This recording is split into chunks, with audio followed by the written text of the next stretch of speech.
Stand for minutes. European leaders began their emergency summit in Brussels with a minute of silence for the more than 1,000 people believed to have died attempting to cross the Mediterranean from Africa to Europe over the past week.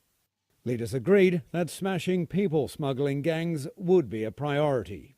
Leaders have asked the High Representative to propose actions in order to capture and destroy the smugglers' vessels before they can be used.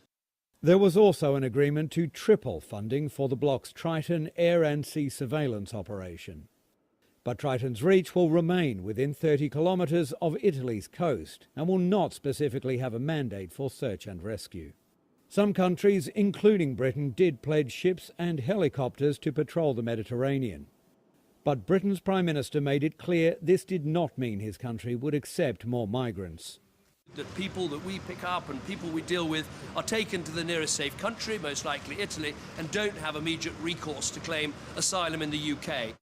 The International Organization for Migration says the number of deaths so far in 2015 is more than 30 times higher than for the same period last year. The United Nations and rights groups had been calling for a stronger, more humane response.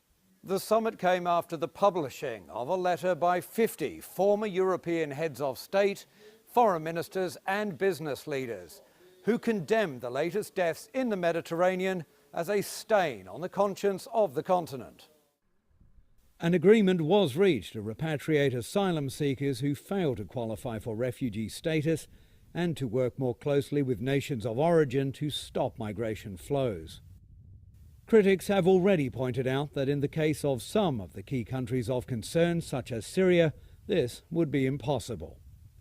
Jack Barton, CCTV, Brussels.